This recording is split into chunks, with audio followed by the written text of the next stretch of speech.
Welcome back. Now, the Agriculture Bank of Namibia will introduce an arrears program that will be beneficial to its clients. Now, the bank was established under the Agriculture Bank of Namibia Act 5 of 2003 and is mandated to provide financial services to agriculture and related sectors. To give us clarity on this initiative, I'm now joined by the Chief Executive Officer, Dr. Raphael Karuaihe, to talk to us about this program. Good morning, sir, and thank you so much for making time to speak to us this morning. Morning. Thanks for having me. Okay. First of all, let's talk about this new initiative introduced by Agribank. Why was it introduced, and was there a need for it? Yeah. No, thanks. What we did at Agribank really was to observe over the number of years now that quite a number of our clients have been falling behind with their repayment schedules. And that really led to us to try and see what else can we do to assist and intervene. And to just give you some perspective, as at June 31st, June 2025, our total loan book stood at around 3.2 billion Namibian dollars. And of that, arrears ratio stood at 27%, with the non-performing loan ratio at 67%. Now, that is quite high, not even compared to commercial banks, but even if we compare ourselves to the DFIs, the Development Finance Institutions in the sub-region, such figures tend to be quite high. And, yeah. So I might be wondering, how did we get here to get to a ratio of having, arrears at 27% and non-performing loans at 67%? Yeah. No, look, agriculture is a risky business. We are always, exposed to weather shocks, and of late, as you would, hear from the experts, climatic conditions have become more sporadic. We now swings between extreme droughts to extreme floods, which don't help the farmer either way. And we were used to, a drought in 5 years. Now it has become more common, and of course that means it's affecting the bottom line of the farmer. Okay. Now let's talk about the measures that you have put in place to ensure that you recover these unpaid funds, and how effective are these measures? Is this initiative starting off only now? Have you seen some results possibly being positive? Yeah, no, of course, it's after trying a number of other issues that we said, let's try this Arrears Relief Programme that we're introducing, which is something we are introducing for the first time, but it's a deviation of prior, methods that we tried. And we believe it's really going to bear fruits, but provided, of course, the farmer cooperates and come to the party with the offers that we are making. Okay. Now let's talk about those offers that you are making, especially that are available under this Arrears Relief Program. What are those offers? Are you writing off the debt? Are you writing off the interest, and provided that maybe the actual capital is repaid? Yeah. No, look, when we say that the client starts falling into arrears, now that arrear amount typically would have a component which we call a penalty interest. In other words, for every day that you are behind schedule, we put a loading on that.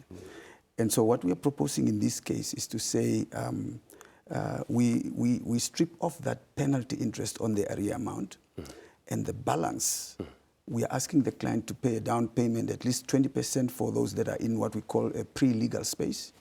And for those that are in the legal space, 25%. So once you come forward and put that down payment, then the penalty interest component is completely forgiven. So it's written off.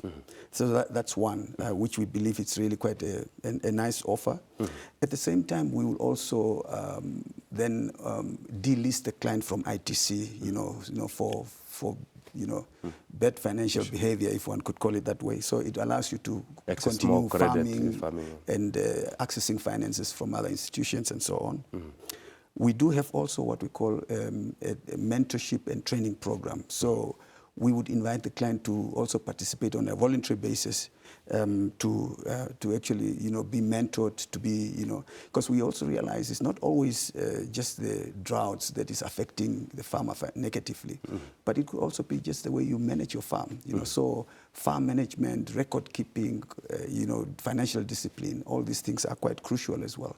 And we believe if it's an add-on value add that we would want to offer to the client over and above the write-off that we are offering as well.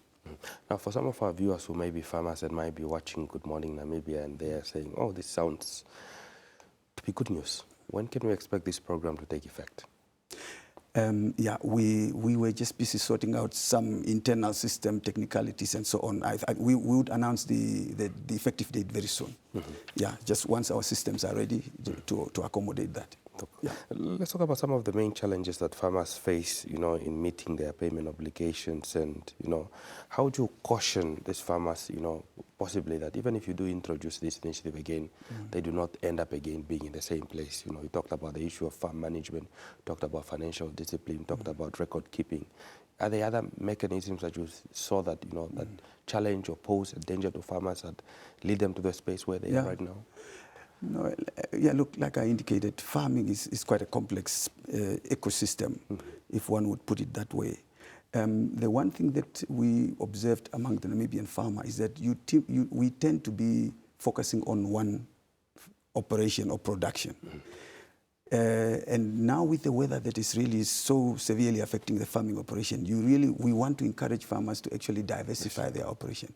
So where you were previously just a cattle farmer, for example, look at other options to actually diversify your income stream. There are other weather-resistant operations. If you look at, for example, your poultry, for example, does not depend on weather. Pickeries, for example.